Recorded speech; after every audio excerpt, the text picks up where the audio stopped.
ओम वंदे गौ मातरम। मित्रों, ब्रह्मलीन संत श्री डोंगरे जी महाराज द्वारा रचित ग्रंथ श्रीमद् भागवत रहस्य का हम पठन कर रहे हैं। हम दसम स्कंद के पूर्वार्ध भाग में चल रहे हैं। मित्रों, राजा परीक्षित को सुखदेव जी अनन्य भक्तों के आख्यान के रूप में उनके जीवन चरित्र सुना रहे हैं, उनकी जीवन शैली सुना रहे हैं, उनके द्वारा गाई गई प्रार्थना स्तुति आदि सुना रहे हैं, ताकि राजा परीक्षित जो शापित हो गए थे उनकी मुक्ति हो सके, वो मोक्ष को प्राप्त कर सकें। और मित्रों, ये जो कथा है हम जैसे गृहस्थ लोगों के लिए अधिक बताई गई है, क्योंकि हम गृहस्थी लोग जो अपने धर्मों का पालन नहीं कर पाते हैं, जिसके कारण हम पतित हो जाते हैं, भक्ति आदि नहीं कर पाते हैं, और आज यही गृहस्थ जीवन हमारा चल रहा है। इससे कैसे अपने आप को बाहर निकालें, कैसे हम आदर्श गृहस्थ जीवन जिएं। यदि हम आदर्श गृहस्थ जीवन जिएंगे तो हम स्वयं स्वस्थ रहेंगे और हमारे बालक भी निरोगी रहेंगे, और जो अपना के साथ संसार का भी कल्याण करेंगे। ऐसी कथा है ये। मित्रों, यदि आप इसको पूरा सुनना चाहते हैं तो इसी वीडियो के डिस्क्रिप्शन में हमने इसका पूरा लिंक दिया है। डोंगरे जी की भागवत के रूप में पूरा प्लेलिस्ट दे रखा है, आप साथ में पूरी कथा सुन सकते हैं। आज की कथा आगे बढ़ाने से पहले मंगलाचरण करते हैं। श्री कृष्ण गोविंद हरे मुरारी हे नाथ नारायण वासुदेवाय। जय श्री कृष्ण। मित्रों, और आप जिनकी उपासना करते हैं उनके नाम से कमेंट अवश्य करिए। हमने पिछले अंक में पढ़ा था कि जो गोपियाँ हैं वो पहले रुष्ट होती हैं, और फिर जब श्री कृष्ण लुप्त हो जाते हैं उसके बाद वो गोपी गीत का वर्णन हमने पिछले अंक में पढ़ा था कि किस तरह श्री कृष्ण को मनाती, अंत में रोने लग जाती हैं, तो श्री कृष्ण उनको दर्शन देते हैं, और आज महाराज की स्थिति आ चुकी है।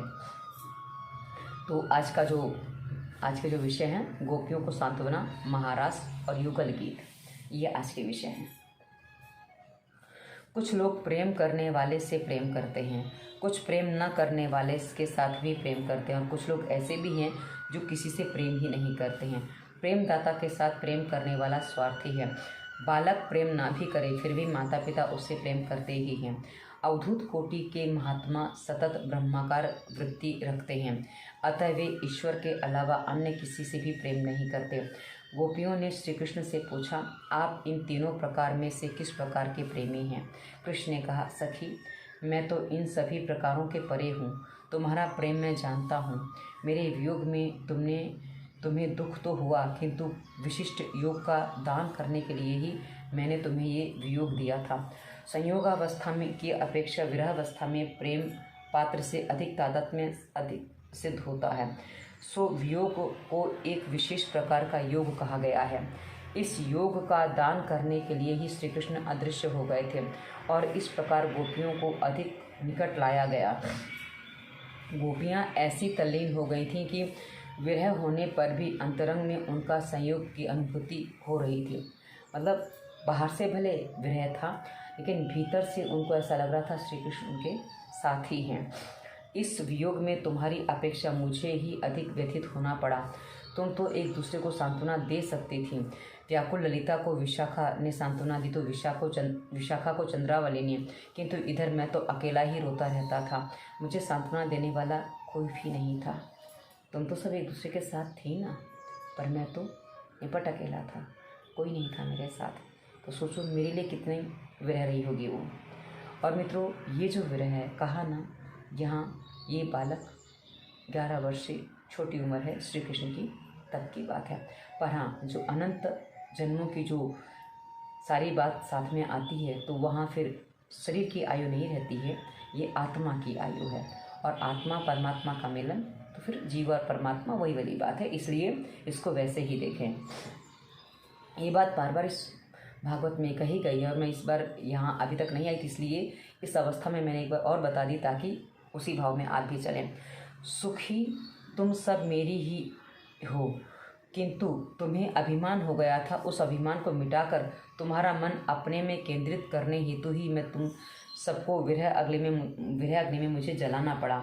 मेरे प्रति कुभाव न रखो। देखो कि देवों की आयु लेकर भी तुम्हारी सेवा करूं तो भी तुम्हारे प्रेम का ऋण नहीं चुका पाऊंगा। अब मैं तुम्हें छोड़कर कभी नहीं जाऊंगा। मतलब कितनी आयु, देवताओं की आयु भी ले लूँ ना, तो भी तुम्हारा ऋण मैं नहीं चुका पाऊंगा। तुमने इतना प्रेम मुझे दिया है। आप कहा ना, अन्य जन्मों के ऋषि मुनि हैं।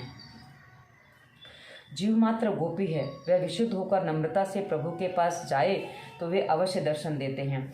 मैं तो तुम सबका जन्म जन्मांतर का ऋणी हूँ। मैं तुम सबके ऋण से कभी उऋण नहीं हो पाऊँगा। मेरी सखियों, तुमने मेरे लिए घर गृहस्थी ही कि वे जंजीरें तोड़ डाली हैं जिन्हें योगीजन भी आसानी से नहीं तोड़ पाते हैं। हमारा यह मिलन सर्वथा निर्मल और निर्दोष है। यदि मैं अमर जीवन और अक्षरदेह से अंतकाल तक तुम्हारी सेवा प्रेम त्याग के ऋण मिटाना चाहूँ तो भी नहीं मिटेगा। तुम अपने सौम्य स्वभाव से ही मुझे ऋण कर सकती हो। भगवान रामावतार में हनुमान जी के ऋणी रहे और कृष्णावतार में गोपियों के। श्री रामचंद्र जी ने हनुमान जी से कहा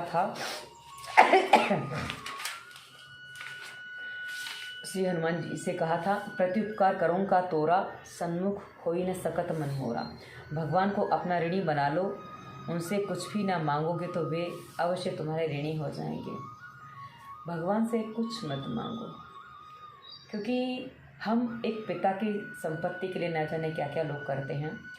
भगवान के यदि आप हो जाएंगे तो भगवान की संपत्ति आपकी है। भगवान की संपत्ति ये सांसारिक वस्तुएं नहीं है, वो शांति है, वो परम आनंद है, वो परम शांति है, जिसके लिए अब क्या बताएं। हाँ, जीवन यापन करने के लिए धन की आवश्यकता है, पर उसके लिए हाड़मारी करने की आवश्यकता नहीं है। एक आप सामान्य जीवन जिएंगे उसमें भी उतना तो मिल जाएगा, पर क्या है ना, क्या बताएं अभी।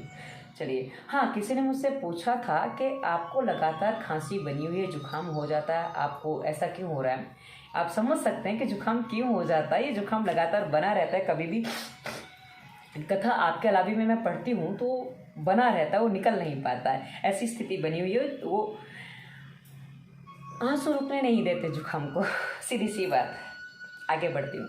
श्री कृष्ण गोपियों के ऋणी हैं, तभी तो वृंदावन छोड़कर जा नहीं सकते हैं। वृंदावन परित्यज्य पादमेकम न गच्छति। द्वारिका लीला में मर्यादा है, गोकुल लीला में प्रेम है। श्री कृष्ण रस स्वरूप है। यह मिलन पंच भौतिक शरीर का नहीं था, क्योंकि यह तो वियोगाग्नि में जल गया। जो पंच भौतिक शरीर था वो तो वियोगाग्नि में जल गया था। वह तो आत्मा का रसात्मा से मिलन था। यह जो मिलन है वो आत्मा का रसात्मा से है। गोपियाँ ईश्वर से मिलने के लिए छटपटा रही थीं। वियोग में प्राण छटपटाते हैं, तब जीव ईश्वर से मिल पाता है। परमात्मा से वियोग ही सबसे बड़ा रोग है। श्री कृष्ण का विरह ही कठिनतम दुख है।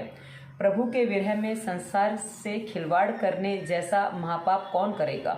विष्ठा का कीड़ा विष्ठा में ही आनंद का अनुभव करता है। जीव की भी कुछ ऐसी स्थिति है, उसे विषय में सुख नहीं दिखाई देता। जीव भोगी है, सो दुखी होता रहता है। जीव जब तक मिलने के लिए व्याकुल नहीं होता, तब तक ईश्वर मिल नहीं पाते। रासलीला में अद्वैत है, रासलीला में द्वैत नहीं है, दो नहीं है, केवल और केवल एक है। योग का अर्थ है जीव और ईश्वर का अर्थ है संयोग। रासलीला महायोग है। वियोगाग्नि में गोपियों के पंच भौतिक शरीर जल गए। वे रस स्वरूप प्रभु का चिंतन करती थीं। ऐसा होने पर भी प्रभु से मिलन हो पाता है। ऐसा होने पर ही प्रभु से मिलन हो पाता है। शरीर मिलन है, सो जले बिना उसका प्रभु से मिलन नहीं होता। सतत भजन करते रहने के कारण भक्तों का शरीर दिव्य बनता है और वे ईश्वर को प्राप्त कर सकते हैं। इस लीला में प्रेम है, मोह नहीं है। प्रेम अंतरंग होता है और मोह बहिरंग होता है। प्रेम को त्याग की अपेक्षा है, मोह को संयोग की अपेक्षा है। प्रेम सब कुछ छोड़ के मिलता है, प्राप्त करना चाहता है। मतलब यह है कि भाई बस सब तुम मिल जाओ, सब कुछ छोड़ देते हैं। और जो मोह है वो संयोग चाहता है, वो उसको अपने पास चाहता है, सब मुझे मिल जाए, ऐसा हो मोह वो होता है। वियोग से प्रिय पात्र का सतत स्मरण होता रहता है। वियोग को विशिष्ट प्रकार का योग है। वियोग तो विशिष्ट प्रकार का योग है। श्री कृष्ण ने ऐसे विशिष्ट योग का दान गोपियों को दिया। रासलीला में लौकिक कामाचार नहीं था। सभी की अवस्था 11 वर्ष के नीचे की थी। ऐसे छोटे बालकों के मन में काम वासना कैसी हो सकती है। आप समझ लीजिए कि शरीर की अवस्था 11 वर्ष से कम की थी, तो ऐसी अवस्था में काम वासना नहीं हो सकती। सिंपल सी बात है। पर अनंत जन्मों की जो यात्रा है उसके कारण ये सारी बातें आपको ऐसे समझ में आती हैं। भागवत के कथाकार श्री सुखदेव जी ब्रह्मनिष्ठ महापरमहंस मुनि हैं, जो लौकिक काम की बात कर ही नहीं सकते। भागवत का श्रोता था परीक्षित, जो मृत्यु के किनारे बैठकर कथा का श्रवण कर रहा था। उसके लिए भी कामाचार की बातें सुनने का कोई विशेष प्रयोजन तो हो नहीं सकता था। आसन्न मृत्यु व्यक्ति कामाचार की बात नहीं सुनने, उसका मन भी नहीं करता कामाचार बात करने का। वो बस अब सोचता है कि बस अब कैसे भी इस संसार से विदा लेनी है, सब कुछ छूट जाता है। आपने कहानी सुनी होगी, किसी से कह दिया कि भाई 3 दिन में तुम्हारी मृत्यु है, तो 3 दिन बाद मृत्यु है, तो वो सब बुरे काम छोड़ देता है, सबसे मैत्री बना लेता है, सब कुछ अच्छा काम करता है। तो बस यही विचार करो कि 3 दिन में मृत्यु है, सब जीवन बदल जाएगा। रासलीला में श्री कृष्ण और गोपियों का दैहिक मिलन नहीं था। गोपियों का पंच भौतिक शरीर तो उनके अपने अपने घर में था, यहाँ तो उनका सूक्ष्म देह से मिलन था, आत्म मिलन था।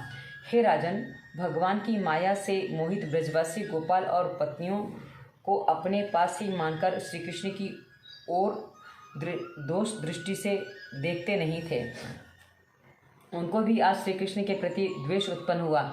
इस लीला में गोपियों के सूक्ष्म आध्यात्मिक शरीर का ईश्वर से मिलन था। सूक्ष्म शरीर 17 तत्वों से बना हुआ है। इस 17 तत्व कौन से?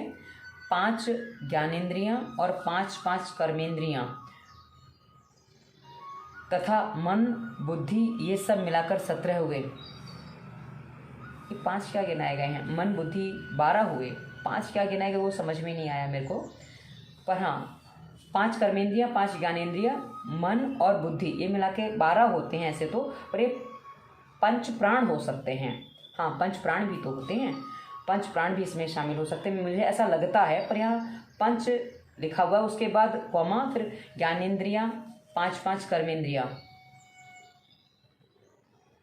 5 कर्मेंद्रियां, ठीक है। वरना मतलब कोई मिला के संपूर्ण रूपेण, आप कितनी हैं वो उनके चक्कर में मत पड़िए, संपूर्ण रूपेण ईश्वर को समर्पण, ये भाव कुल मिला के बनता है। तब सूक्ष्म शरीर भी मरता है और भक्ति रस मिलता है। सुखदेव जी ने स्पष्ट कहा है कि भौतिक देह विलय के पश्चात ही गोपियों को रासलीला का लाभ मिला था। यह तो जीव का मन से परमात्मा के साथ मिलन था। गोपियों के लिए प्रयुक्त विशेषण देखिए, ब्रजस्त्रीय कृष्ण गृह्यत मानसाहा, मतलब ये इनके लिए प्रयोग किए गए थे।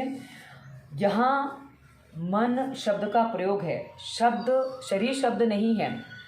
श्री कृष्ण ने जिनका मन हर लिया वे गोपियाँ हैं। शरीर हर लिया ऐसा नहीं कहा गया, शरीर आया ऐसा कहीं नहीं कहा गया। मन और चित्त की बात हुई है, तो मन चित्त ही गया है, शरीर अपने अपने घर में था। इस लीला का चिंतन करने से काम विकार नष्ट होता है। भागवत के 10वें स्कंद में 33वें अध्याय का 40वां श्लोक देखिए। भक्तिम पराम भगवती प्रतिलभ्य काम हृदोगमाश्व पहिनोत्यचिरेण धीरः। कहा ना, वो अंतिम शब्द बड़ा लंबा है, संधि विच्छेद करना आता नहीं, इसलिए पढ़ने में समस्या होती है संस्कृत पढ़ने में। अब इसका हम भावार्थ ही पढ़ लेते हैं। ब्रजवासी नारियों की भगवान के साथ की क्रीड़ा को जो धीर मनुष्य श्रद्धा पूर्वक श्रवण और वर्णन करता है, वह भगवान की पराभक्ति प्राप्त कर हृदय के रोग रूप कामदेव से मुक्त हो जाता है। हृदय का सबसे बड़ा रोग है कामदेव का रोग, अर्थात काम वासना, और मन की वासना है दूसरी, जीवा की वासना होती है रसना। तो यही सबसे अधिक परेशान करते हैं, कष्ट देते हैं। तो इससे मुक्ति पाने के लिए यदि आप इसका पाठ करोगे तो इससे मुक्ति मिल जाएगी। आरंभ में गोपियों ने कहा, हम सभी विषयों का त्याग करके आई हैं, यहाँ तक कि अपने स्त्रीत्व का भी हमने त्याग कर दिया है। उन्होंने अंत में कहा कि हमारे हृदय में यदि कुछ मलिन्य अर्थात काम हो तो उसे मिटा देना। गोपियों के काम संबंधी वचन कुछ लोगों को अखरते हैं, किंतु उनके आरंभ और अंत के वचन पर भी ध्यान रखना चाहिए। रासलीला का श्रद्धापूर्वक श्रवण और वर्णन करने से भगवान के चरणों में पराभक्ति प्राप्त होती है और शीघ्र ही वह हृदय रोग काम विकार से मुक्ति दिलाती है। उनका काम भाव हमेशा के लिए नष्ट हो जाता है। रासलीला के पहले अध्याय में परमात्मा का आत्मा के साथ रमण है, जिस प्रकार प्रभु का सर्वांग के साथ रमण है, मतलब प्रत्येक अंग के साथ प्रभु का रमण होता है, ऐसा कहा गया है। भगवतकार जानते थे कि लोग इस कई आशंकाएं करेंगे, सो उन्होंने स्पष्टता की है कि राजा परीक्षित ने कुछ भी प्रश्न किए थे। राजा परीक्षित ने भी वैसे जो लोगों की आशंका है उस पर प्रश्न किए थे। परीक्षित ने सुखदेव जी से पूछा, गोपियाँ तो श्री कृष्ण को अपना परम प्रियतम मानती थीं, उनमें ब्रह्म भाव नहीं था, अर्थात वे प्राकृत गुणों के से आसक्त थीं, तो गुणों के प्रभाव रूप इस संसार से उनकी निवृत्ति कैसे हो पाई। तो सुखदेव जी कहते हैं, ईश्वर का चिंतन करते करते जीव स्वयं ईश्वरमय बन जाता है। मतलब आप जिसका चिंतन करोगे आप वैसे बन जाओगे। जैसे राजा भरत हिरण बन गए, फिर जड़ भरत वो बने ताकि किसी से आसक्ति ना हो। वैसे ही हमने देखा कि बाकी मैंने कई बार उदाहरण दिया, पति पत्नी जो साथ में रहते रहते कई बार एक दूसरे जैसे लगने लग जाते हैं। आप अपने आसपास देखिए, जो लंबी उम्र वाले हो ना, जो बड़ी जो जिसे कहते हैं कि 70-80 साल के हों, उनको देखी थी उनमें अच्छी बनती है, मतलब उनमें वो कलेश ज़्यादा नहीं है। साथ में रहते कई बार कलेश होते तो उसमें गड़बड़ होती है, एक दूसरे की चीना मुक्ति करते रहते हैं, वो नहीं होना चाहिए। तो उनके चेहरे कई बार समानता जैसे आ जाए तो एक जैसे दिखने लग जाते हैं। वो मैंने देखे ऐसे कपल, इसलिए मैं आपको बता रही हूँ। शिशुपाल द्वेष भाव से प्रभु का चिंतन करता हुआ प्राकृत शरीर का त्याग करके उनका पार्षद बन गया था। तो गोपियों का कृष्णमय बन जाना कोई आश्चर्य की बात नहीं है, क्योंकि शिशुपाल तो द्वेष भाव से उनका नाम लेता था, मतलब उनको शत्रु मानता था, क्या क्या 100 गालियाँ दी थी आपको पता ही है। और वो उसके बाद मार दिया था श्री कृष्ण ने उनको। आगे बढ़ते हैं। राजन, रास में श्री कृष्ण का रमण गोपियों के शरीर के साथ नहीं था, उनके पंच भौतिक शरीर तो अपने अपने घर में ही थे। यहाँ तो परमात्मा के साथ गोपियों के आदि दैविक आध्यात्मिक स्वरूप का मिलन है। शरीर चाहे जहाँ रहे, मिलन तो मन से होता है। शरीर जहाँ भी हो, गति तो मन की भावना है। हमने इस विषय में वृत्त और अवृत्त नाम के ब्राह्मणों का दृष्टांत दिया था। पहले हमने एक कथा आई थी। 33वें अध्याय में राजा परीक्षित ने एक और प्रश्न पूछा है, पूर्ण काम होते हुए भी श्री कृष्ण ने ऐसा निंदनीय कृत्य क्यों किया। सुखदेव जी ने कहा, तेरे मन में ऐसी अमंगलमयी बात आई कैसे। यह कोई स्त्री पुरुष का मिलन तो था नहीं, जीव और ईश्वर का मिलन था। यह रासलीला का 6 माह तक चली। यह रासलीला जो चली ना, खुले मैदान में 6 महीने तक चली थी। क्या 6 माह तक ब्रज नारियाँ अपने घर से बाहर रह सकती थी। इस बात से सिद्ध होता है कि यह तो जीव का प्रभु से मिलन था। परमात्मा की लीला अगम्य है। ब्रह्म से के साथ विलास ही रास है। कृष्ण को गोपियों में नहीं, गोपियों के पति में और सभी देहधारियों के आत्मस्वरूप से विराजित हैं। वे तो ईश्वर हैं, सभी के साक्षी और परम पति हैं। भगवान श्री कृष्ण आत्मा हैं, राधा जी आत्माकृति वृत्ति हैं, गोपियाँ आत्माभिक वृत्तियाँ हैं। छोटा बालक निर्विकार भाव से दर्पण में दिखाई देते हुए प्रतिबिंब से खिलता है। इसी प्रकार वह लीला में आत्मा का परमात्मा के साथ रमण है। रमे रमेशो व्रज सुंदरी भीर्यात्मक स्वप्रतिबिंब विभ्रम। इस रासलीला का वर्णन चिंतन मनन करने से बुद्धि स्थिर होती है। बुद्धि तो चंचल है, 5 विषय पर अधिकार जमाना चाहते हैं, किंतु बुद्धि तो एक ईश्वर को ही अर्पण करनी चाहिए, जिस जीव का जो सच्चा पति ईश्वर ही है। मित्रों, ये चिंतन करने से क्यों काम का नाश होता है वो आप समझ लीजिए, क्योंकि जब काम में ये रूप देखते हैं ना कि वो किस तरह ईश्वर में विलीन होता है वगैरह वगैरह, तो वह अपने आप मन की वासना तृप्त हो जाती है, संतुष्ट हो जाती है, नष्ट हो जाती है। इसलिए बात ऐसे कही गई है। गीता में अर्जुन ने से श्री कृष्ण ने कहा, अपनी बुद्धि तू मुझे दे दे। काम अदृश्य है, इस अदृश्य काम को मारना है। वह सबको मारता रहता है। क्रोध लोभ आदि चले जाते हैं, किंतु अनेक अनर्थों के मूल काम का जाना बड़ा कठिन है।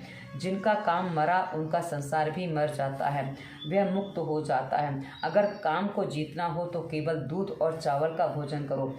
रात्रि के समय गोपाल की पूजा और रास लीला का पाठ करो। रात्रि के दूसरे पहर में के समय काम अधिक सताता है, तो उस समय 12 बजे श्री कृष्ण का स्मरण और पूजन करोगे तो काम नष्ट हो जाएगा।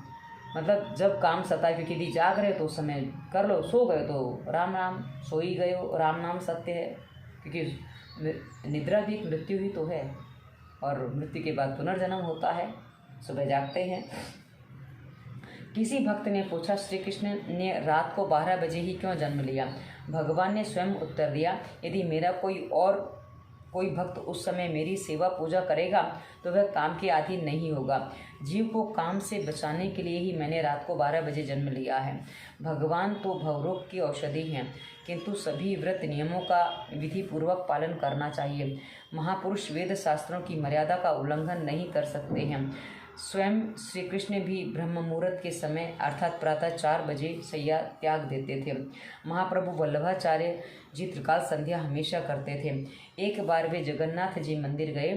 एक एकादशी का व्रत था। महाप्रसाद मिला सुखड़ी यानी कि आटा घी और गुड़ का बनाते हैं, एक पदार्थ है।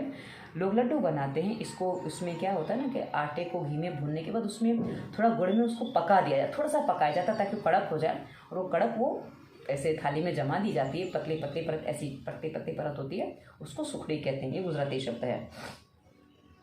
समस्या आ पड़ी। प्रसाद के प्राशन से एकादशी का व्रत खंडित हो रहा है और प्राशन न करने पर प्रभु के प्रसाद का अपमान हो रहा है।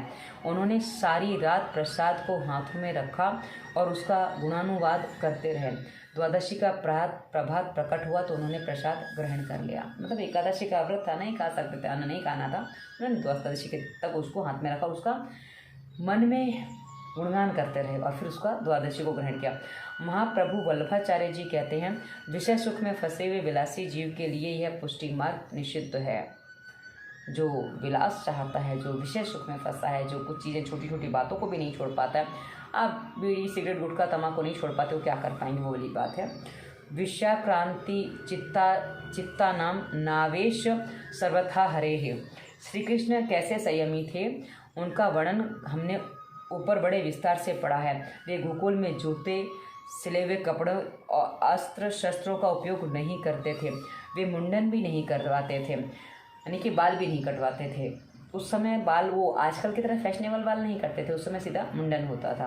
वो भी नहीं करवाते थे, बाल लंबे ही करते थे, वो लंबे ही रखते थे। प्रभु की गोकुल वृंदावन लीला इस प्रकार शुद्ध प्रेम की लीला है। वृंदावन में केवल बांसुरी बजाते हैं, वह वंशी शुद्ध प्रेम की बांसुरी है।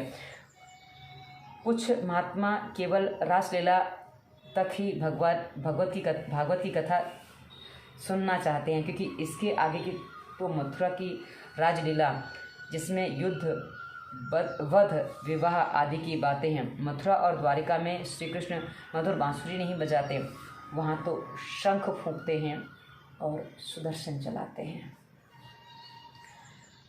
कई बार आपने भी पढ़ा होगा कि बांसुरी बजाने वाले को यदि आवश्यकता नहीं पड़ती तो वो कभी भी सुदर्शन नहीं उठाते, पर बांसुरी उनकी वृंदावन में छूट जाती है।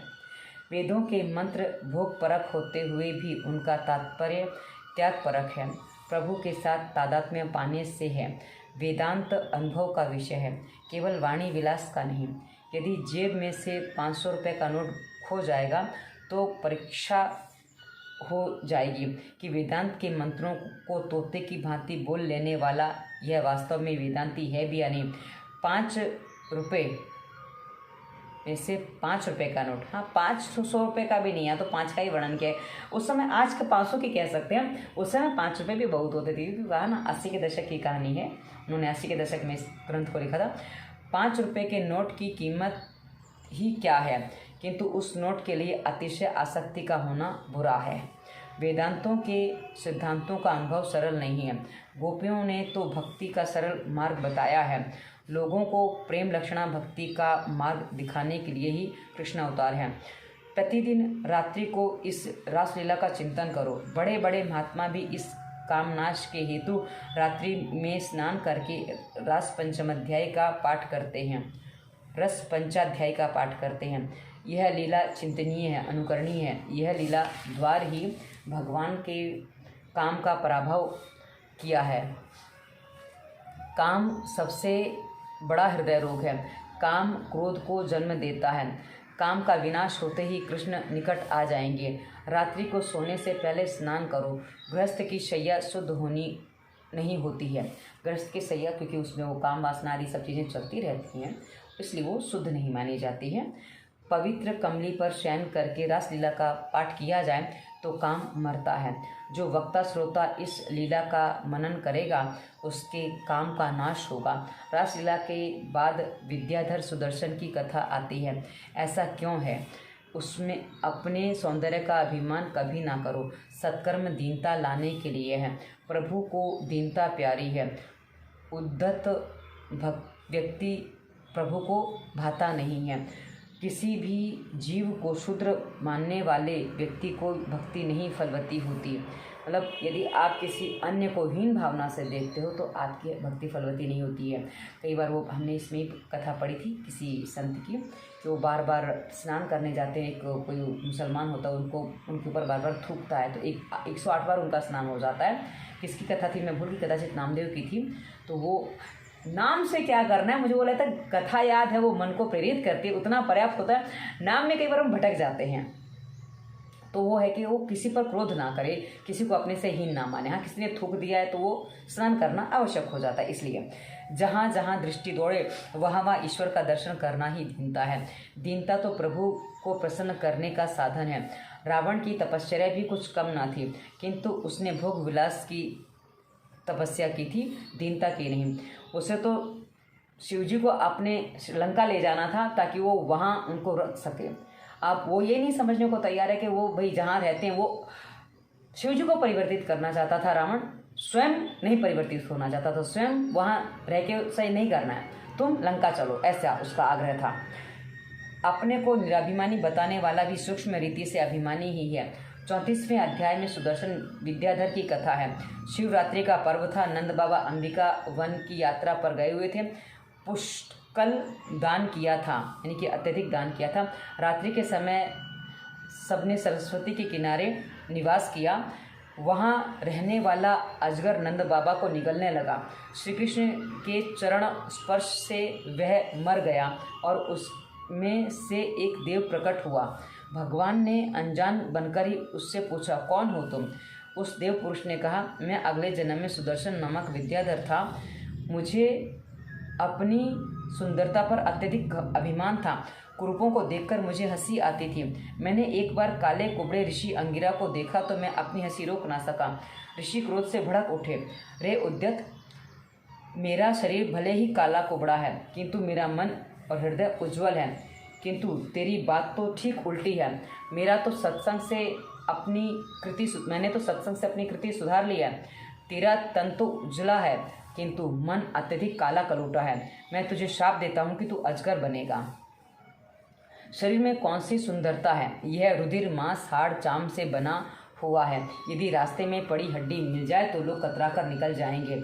सो शरीर को सुंदर मत मानो। अब वहीं इस शरीर का कहीं एक्सीडेंट हो जाए, लहू बह जाए तो देखो कैसे जीव पड़े दिखते हैं रास्ते में। मतलब शरीर देखने की स्थिति नहीं बनती है। एक बार अनजाने में दृष्टि पड़ जाए तो वो कई समय तक, लंबे समय तक दृश्य आंखों से जाता नहीं है, तो ऐसी स्थिति बन जाती है। और ये याद करते करते ट्रेन से गिरा हुआ व्यक्ति भी याद आ गया जिसके हाथ पैर कट गए थे। केवल धड़ अलग, हाथ पैर सब कुछ अलग हो गया था। ऐसी स्थिति में वो पड़ा हुआ था। वो चलती ट्रेन से देखा था तब भी वो दिमाग में से निकलता नहीं है। ऐसी बात है। किसी की आकृति और त्वचा का रंग मत देखो। त्वचा का चिंतन करना पाप है। महात्मा रंग रूप आकृति नहीं, कृति देखते हैं। आकार तो मन में विकार उत्पन्न करता है। संसार के शरीर के सौंदर्य का चिंतन करने से मन चंचल हो जाता है। परमात्मा के सौंदर्य का विचार करने से मन शांत हो जाता है। शरीर और संसार को सुंदर माना नहीं कि पाप आरंभ होता है। ईश्वर के सौंदर्य की कल्पना से भक्ति आरंभ होती है। ज्ञान और भक्ति से सौंदर्य ज्ञान की दृष्टि से सौंदर्य किसी भी देह या संसार में नहीं है। सौंदर्य तो केवल भीतर है। सौंदर्य तो मन में होता है, हृदय में होता है। रूप रंग आकृति में नहीं, व्यक्ति के हृदय का सौंदर्य देखो, शरीर का नहीं। सत्कर्म करने के बाद नंद बाबा सो गए तो अजगर उन्हें निगलने लगा। इसका अर्थ यह है कि सत्कर्म करने के बाद जागृत रहना चाहिए। सत्कर्म कर लेने के बाद लोग आत्म प्रशंसा, प्रमाद, निष्क्रियता में डूबने लग जाते हैं। स्वाभिमान रूपी अजगर उन्हें निगलने लग जाता है। रात्रि के समय जागने का अर्थ है स्वयं कुछ भी नहीं किया है ऐसा मानना और अनुभव करना। सत्कर्म हो जाए तो मान लो कि प्रभु की कृपा के कारण ही वह सब कुछ हो सका है। प्रभु ही ने मुझे निमित्त बनाकर वह सत्कर्म किया है। आगे शंखचूड़ के वध की कथा आती है। गोपियाँ रात्रि के समय श्री कृष्ण के साथ रासलीला करती थी और दिवस के समय श्री कृष्ण लीला में लीन रहती थी। युगल गीत और वेणु गीत के भाव समान हैं। वेणु गीत हमने आरंभ में जब वेणु सुनी थी तब देखा था, और युगल गीत भी वैसा ही है, इसलिए उसको यहाँ विस्तार से वर्णन नहीं किया गया, शॉर्ट में बताया गया है। मनुष्य जब निठल्ला बैठता है, बेकार बैठता है, तब उसके मन में पाप आता है। रात को जप करो। निवृत्ति के समय मन को कामसुख, द्रव्य सुख आदि की ओर ना जाने देना। यह मन तो चंचल वानर जैसा है, अकेला और निठल्ला हुआ नहीं कि कुदाकादी करने लग जाता है। उसे हमेशा सत्कर्म, शुभकर्म चिंतन में लगाए रखो। कुछ काम ना होगा तो वह बुरे बुरे विचारों में उलझा कर रखेगा। सो हमेशा भगवान का स्मरण और सत्कार्य करते रहो और आँख, कान, नाक, जीभ सभी का भक्ति में प्रयोग करते रहो। हाथों का सेवा में, पैरों का दर्शन के लिए जाने में, आँखों का दर्शन में, तो सब चीज़ों को प्रयोग करो ताकि वो इधर उधर ना दौड़े। एक ब्राह्मण की पत्नी की मृत्यु हो गई, सो वह बेचारा दुखी हो गया। घर में छोटे छोटे बच्चे, देखभाल के लिए कोई न था। उसने थक हारकर अपने मित्र से अपनी राम कहानी सुनाई तो मित्र ने भूत प्रसन्न करने का मंत्र दिया। ब्राह्मण ने मंत्र जाप करके भूत को प्रसन्न कर लिया। भूत ने प्रसन्न होकर कहा, मैं तुम्हारे सभी काम काज करूँगा किंतु मैं बेकार नहीं बैठूँगा। यदि तुमने मुझे काम ना दिया तो मैं तुम्हें खा जाऊँगा। भूत तो सभी काम कुछ ही मिनटों में निपटा कर ख़त्म कर देता।